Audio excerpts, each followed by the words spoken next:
ಶ್ರೀ ಗುರುಭ್ಯೋ ನಮಃ. ಹರಿ ಓಂ. ಶ್ರೀ ಸತ್ಯವರ ದುಗ್ಧಾಬ್ಧೆ ರುತ್ಥಿತಾ ಜಗತೀತಲೆ ಸುಧಾ ಶ್ರೀ ಸತ್ಯ ಧರ್ಮಾಖ್ಯ ಪಾವಯೇತ್ ಸ್ಮರತಃ ಸತಃ. ಎಲ್ಲರಿಗೂ ಸುಪ್ರಭಾತ. ಸುಂದರವಾದ ಒಂದು ಸುಭಾಷಿತವನ್ನ ಇಂದು ನಿಮ್ಮ ಮುಂದೆ ತಂದಿದ್ದೇನೆ. ಕೇಳಿ ಆ ಗುಣವನ್ನು ಕಲಿತುಕೊಳ್ಳುವ ಪ್ರಯತ್ನವನ್ನ ಎಲ್ಲರೂ ಮಾಡೋಣ. ಗೌರವಂ ಪ್ರಾಪ್ಯತೆ ದಾನಾತ್ ನತು ವಿತ್ತಸ್ಯ ಸಂಚಯಾತ್ ಸ್ಥಿತಿರುಚ್ಚೈಃ ಪಯೋದಾನಾಂ ಪಯೋಧೀನಾಮಧಸ್ಥಿತಿಃ. ಸುಭಾಷಿತ ಮಂಜರಿಯಿಂದ ಆಯ್ದುಕೊಂಡಂತಹ ಸುಂದರವಾದಂತಹ ಶ್ಲೋಕ ಇದು. ಕವಿ ಉತ್ಪ್ರೇಕ್ಷೆಯನ್ನ ಮಾಡಿ ತನ್ನ ಕಲ್ಪನೆಯಲ್ಲಿ ಒಂದು ಮಾತನ್ನ ಹೇಳ್ತಾ ಇದ್ದಾನೆ. ನಾವು ನಮ್ಮ ವ್ಯಕ್ತಿತ್ವವನ್ನ ಮೇಲಕ್ಕೆ ತೆಗೆದುಕೊಂಡು ಹೋಗಲು ಬಯಸಿದಾಗ ಸಂಪತ್ತು ಇದೊಂದು ಮಾನದಂಡ ಅಂತ ಬಹಳ ಜನ ನಂಬ್ತಾರೆ. ಸಂಪತ್ತು ಯಾವಾಗ ನಮ್ಮನ್ನ ಮೇಲೆ ಒಯ್ಯಲಿಕ್ಕೆ ಸಾಧ್ಯ ಅಂತಂದ್ರೆ, ಆ ಸಂಪತ್ತನ್ನು ನಾವು ಎಷ್ಟು ದಾನ ಮಾಡುತ್ತೇವೆ ಅನ್ನುವುದರಿಂದ ನಮ್ಮ ವ್ಯಕ್ತಿತ್ವವನ್ನು ಅದು ಮೇಲಕ್ಕೆ ಕರೆದುಕೊಂಡು ಹೋಗ್ತದೆ. ಎಷ್ಟು ಸಂಪತ್ತನ್ನು ನಾವು ನಮ್ಮಲ್ಲಿ ಶೇಖರಣೆ ಮಾಡ್ತೇವೆ ಅನ್ನೋದರಿಂದ ನಮ್ಮ ವ್ಯಕ್ತಿತ್ವ ಮೇಲೆ ಹೋಗೋದಿಲ್ಲ. ಸಂಪತ್ತನ್ನು ಎಷ್ಟು ದಾನ ಮಾಡ್ತೇವೆ ಅನ್ನುವುದರಿಂದ ಮೇಲಕ್ಕೆ ಹೋಗ್ತದೆ. ಅದನ್ನು ಬಹಳ ಸುಂದರವಾದ ಒಂದು ದೃಷ್ಟಾಂತದೊಂದಿಗೆ ಕವಿ ವಿವರಿಸ್ತಾನೆ. ನೀರನ್ನ ತನ್ನಲ್ಲಿ ಶೇಖರಣೆ ಮಾಡಿಕೊಂಡಿಟ್ಟಿದೆ ಸಮುದ್ರ. ಬಹಳ ವಿಶಾಲವಾಗಿದೆ, ನೀರಿನ ಸಂಪತ್ತು ತುಂಬಿದೆ ಆ ಸಾಗರದಲ್ಲಿ. ಮೋಡಗಳಲ್ಲಿಯೂ ನೀರಿನ ಸಂಪತ್ತು ತುಂಬಿದೆ. ಆದರೆ ಪ್ರಕೃತಿಯಲ್ಲಿ ನಾವು ನೋಡಿದಾಗ ಮೋಡಗಳು ಮೇಲಕ್ಕೆ ಇವೆ, ಸಮುದ್ರ ಕೆಳಗಡೆಗೆ ಇದೆ.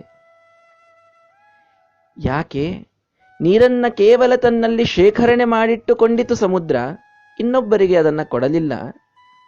ಮೋಡ ತನ್ನಲ್ಲಿದ್ದ ನೀರಿನ ಸಂಪತ್ತನ್ನ ಇನ್ನೊಬ್ಬರಿಗೆ ಮಳೆಯಾಗಿ ಸುರಿಸಿ ಭೂಮಿಗೆ ತಂಪನ್ನ ಮಾಡಿ ಪ್ರಜೆಗಳಿಗೂ ಸಂತೋಷವನ್ನ ಕೊಟ್ಟು ಆ ಸಸ್ಯ ಬೆಳೆಯಲಿಕ್ಕೆ ಮೂಲ ಕಾರಣವಾಗಿತು. ತನ್ನಲ್ಲಿದ್ದ ಸಂಪತ್ತನ್ನ ಜನರಿಗಾಗಿ ಸುರಿಸುವ ಮೋಡಕ್ಕೆ ಪರಮಾತ್ಮ ಮೇಲಿನ ಸ್ಥಾನವನ್ನ ಕೊಟ್ಟ. ಕೇವಲ ನೀರನ್ನ ಶೇಖರಣೆ ಮಾಡಿ ತನ್ನಲ್ಲಿಯೇ ಇಟ್ಟುಕೊಳ್ಳುವ ಸಮುದ್ರಕ್ಕೆ ಕೆಳಗಿನ ಸ್ಥಾನ ಕೊಟ್ಟ ಅಂತ ಒಳ್ಳೆಯ ಕಲ್ಪನೆಯಲ್ಲಿ ಕವಿ ನಮಗೊಂದು ದೊಡ್ಡ ಸಂದೇಶವನ್ನ ನೀಡ್ತಾ ಇದ್ದಾನೆ. ನಮ್ಮಲ್ಲಿದ್ದ ಸಂಪತ್ತನ್ನು ದಾನ ಮಾಡುವುದರಿಂದ ನಾವು ಮೇಲಕ್ಕೆ ಹೋಗ್ತೇವೆ, ನಮ್ಮಲ್ಲಿಯೇ ಶೇಖರಣೆ ಮಾಡಿಟ್ಟುಕೊಳ್ಳೋದರಿಂದ ಸರ್ವಥಾ ನಾವು ಮೇಲಕ್ಕೆ ಹೋಗೋದಿಲ್ಲ. ಉದಾಹರಣೆ ಯಾವುದಕ್ಕೆ ಕೊಡಲಾಗಿದೆ ಅದಕ್ಕಾಗಿ ಅಂತ ತಿಳಿದುಕೊಳ್ಳಬೇಕು. ಉತ್ಪ್ರೇಕ್ಷೆ ಮಾಡಿ ಕವಿ ಹೇಳಿದಂತಹ ಮಾತಿದು. ನಾವೆಲ್ಲರೂ ದಾನಶೂರ ಕರ್ಣನ ಬಗ್ಗೆ ಕೇಳ್ತೇವೆ. ಭಾರೀ ದಾನವನ್ನ ಮಾಡ್ತಾ ಇದ್ದ ಅವನು ಅಂತ.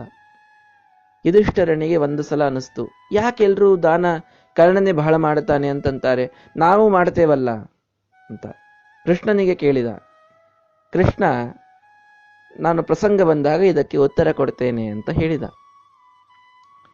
ಒಂದು ಸಲ ಒಬ್ಬ ದರಿದ್ರ ಯುಧಿಷ್ಠಿರನ ಕಡೆಗೆ ಬಂದು ಕೇಳ್ತಾನೆ, ಸ್ವಾಮಿ ರಾಜ, ನನ್ನ ಮನೆಯಲ್ಲಿ ಕಟ್ಟಿಗೆ ಇಲ್ಲ, ಏನು ಮಾಡೋದು? ಕಟ್ಟಿಗೆ ಇಲ್ಲದೇನೆ ಅಡುಗೆ ಮಾಡಲಿಕ್ಕಾಗೋದಿಲ್ಲ, ಹೀಗಾಗಿ ಕಟ್ಟಿಗೆಯನ್ನ ಸ್ವಲ್ಪ ಕೊಡ್ತೀರಾ ಅಂತ ಕೇಳಿದ. ಸೇವಕರಿಗೆ ಹೇಳಿದ ಯುಧಿಷ್ಠಿರ, ಕಟ್ಟಿಗೆ ಇವೆಯಾ? ಇಲ್ಲ ಸ್ವಾಮಿ, ಮುಗಿದಿವೆ, ತರಲಿಕ್ಕೆ ಹೋಗಿದ್ದೇವೆ, ನಾಳೆ ಅವನಿಗೆ ನಾವು ಒಯ್ದು ಕೊಡ್ತೇವೆ ಅಂತ ಸೇವಕರು ಹೇಳಿದರು. ಆ ದರಿದ್ರನಿಗೆ ಹೇಳಿದ, ನೋಡಪ್ಪ ಮುಗಿದಿವೆ ಅಂತೆ ಕಟ್ಟಿಗೆ, ನಾಳೆ ನಿಮ್ಮ ಮನೆಗೆ ನಾನು ಮುಟ್ಟಿಸ್ತೇನೆ ಅಂತ ಯುಧಿಷ್ಠಿರ ಹೇಳಿದ. ಸರಿ ಆಗಲಿ ಅಂತ ಸಂತೋಷದಿಂದ ಆತ ಹೊರಟ. ಕೃಷ್ಣ ಯುಧಿಷ್ಠಿರನನ್ನು ಕರೆದುಕೊಂಡು ಆ ದರಿದ್ರನನ್ನ ಕರ್ಣನ ಮನೆಗೆ ಕರೆದುಕೊಂಡು ಹೋಗ್ತಾನೆ. ಕರ್ಣನ ಮನೆಗೆ ಕರೆದುಕೊಂಡು ಹೋದಾಗ ಕರ್ಣನಿಗೆ ಆ ದರಿದ್ರ ಕೇಳಿದ, ಸ್ವಾಮಿ ನಮ್ಮ ಮನೆಯಲ್ಲಿ ಕಟ್ಟಿಗೆ ಮುಗಿದಿದೆ, ಕಟ್ಟಿಗೆ ಬೇಕು ಅಂತ ನಾನು ಅಪೇಕ್ಷೆಯಲ್ಲಿ ಬಂದಿದ್ದೆ ಅಂತ. ಕರ್ಣ ತನ್ನ ಹೆಂಡತಿಗೆ ಕೇಳಿದ, ಕಟ್ಟಿಗೆ ಇವೆಯಾ ಮನೆಯಲ್ಲಿ? ಇಲ್ಲ ಸ್ವಾಮಿ, ಮುಗಿದಿವೆ, ತರಬೇಕಾಗಿದೆ, ನಾಳೆ ಕೊಡ್ತೇವೆ ಅಂತ ಹೇಳಿ ಅಂತ ಹೆಂಡತಿ ಹೇಳಿದಳು. ಕರ್ಣ ಏನು ಹೇಳಿದ, ಏನು ಮಾಡಿದ, ಎಂಥ ಆಶ್ಚರ್ಯ! ಆ ದರಿದ್ರನನ್ನ ಕರೆದುಕೊಂಡು ಬಂದ, ತನ್ನ ಮನೆಯ ಬಾಗಿಲ ಮುಂದೆ ನಿಲ್ಲಿಸಿ ತಾನೇ ಕೊಡಲಿಯನ್ನು ತೆಗೆದುಕೊಂಡು ಬಂದು ತನ್ನ ಮನೆಯ ಬಾಗಿಲನ್ನ ಮುರಿದು ಅದನ್ನೇ ಸಾಕಷ್ಟು ಅದರಿಂದ ಕಟ್ಟಿಗೆಯನ್ನ ಮಾಡಿ, ಅರ್ಥಾತ್ ಅದೆಲ್ಲವನ್ನ ಕಟ್ ಮಾಡಿ ಅವನಿಗೆ ಕೊಟ್ಟು, ನಿನ್ನ ಮನೆಯ ಅಡುಗೆ ನಿಲ್ಲೋದು ಬೇಡ, ಹೋಗಿ ಊಟ ಮಾಡು ಅಂತ ಅವನಿಗೆ ಹೇಳಿ ಕಳಿಸಿದನಂತೆ. ಯುಧಿಷ್ಠಿರನಿಗೆ ಗೊತ್ತಾಯಿತು ದಾನಶೂರ ಕರ್ಣ ಯಾಕಾದ ಅಂತ. ಎಷ್ಟು ಒಳ್ಳೆಯ ಸಂದೇಶ ಈ ಕಥೆ ನಮಗೆ ಕೊಡ್ತಾ ಇದೆ. ಕೇಳಿದ ಕ್ಷಣದಲ್ಲಿ ದಾನ ಮಾಡುವಂತಹ ವ್ಯಕ್ತಿತ್ವ ಇದು ಕರ್ಣನ ವ್ಯಕ್ತಿತ್ವ.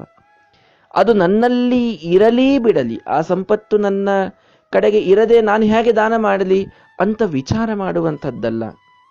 ಕೇಳಿದಾಗ ದಾನ ಮಾಡುವಂತಹ ವಿಶಾಲವಾದ ಮನೋಭಾವನೆ ಮನಸ್ಸಿನಲ್ಲಿದ್ದರೆ ದೇವರು ಏನೋ ಒಂದು ಪ್ರಸಂಗವನ್ನ ಒದಗಿಸಿ ನಮ್ಮಿಂದ ಆ ಒಳ್ಳೆಯ ಕೆಲಸವನ್ನ ಮಾಡಿಸ್ತಾನೆ.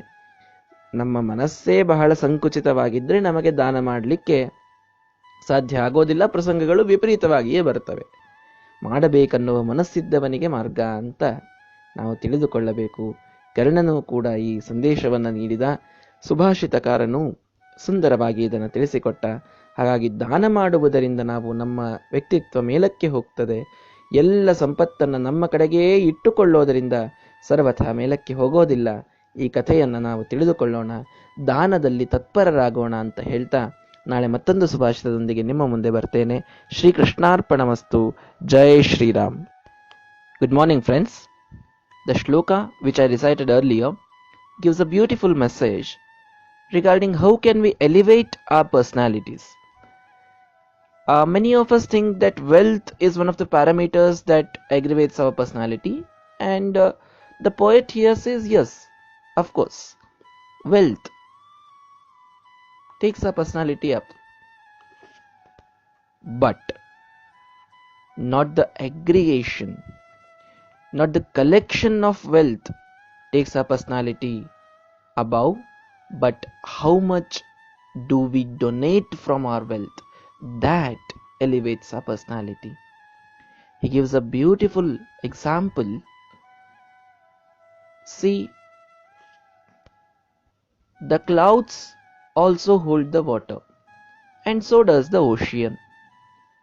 Both have the huge amount of collection of water. Of course, the ocean has it very largely.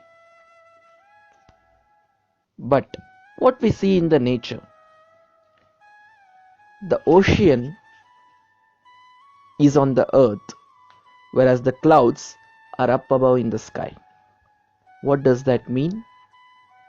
Ocean also holds the huge amount of water, but it never donates it to anyone, so the God has put it down. Whereas the clouds may be having a small collection of water, but they are always ready to donate it in the form of rain. Then the God has given them a space, a position up in the sky. So the one who donates his wealth is given the position at the top. This is what we have to learn from this example, says the poet. We all have heard the story of Danashura Karna. He was always ready to donate anything that is asked to him. Once Yudhishthira asked Krishna, why always people say that he is Danashura? I too do donate many things to my subjects. Then why is he so famous? Krishna said, I'll answer this when the time comes. Once what happened, a poor person came to Yudhishthira seeking some wood and some firewood for cooking his food. Then Yudhishthira asked his servants whether the firewood is available. They said, no, king, it's not available right now. We are going to bring it. We will make it reach this poor person's home tomorrow itself. And so said Yudhishthira to the poor person that he will donate it tomorrow. At the same time, Krishna took that person along with Yudhishthira to Karna's home. There Karna was asked the same question. He was sought for the firewood. Karna asked his wife whether the firewood is available at home. She said, no, it's not there. Tomorrow we shall donate it. Karna took the person in his arms, caught hold of his hand, took him to his main door. In front of Krishna, Yudhishthira, and that person who was seeking the firewood, Karna cut his main door into pieces and donated it to that person. Yudhishthira understood why was he called as Dhanashura. He was so sparingly ready to donate everything that he had no regrets of losing something great of his own. This very attitude made Karna so famous. So we have to understand, friends, that if we are so much ready to donate, then our personality will be put at the top. If we just go on collecting the wealth, that will put us down. How much we donate, that much our personality will go at the top. This moral has to be inculcated in our lives. I'll come with another beautiful Subhashita tomorrow. Till then, please keep sharing. Thank you. Shri Krishna Arpanamastu. Jai Shri Ram.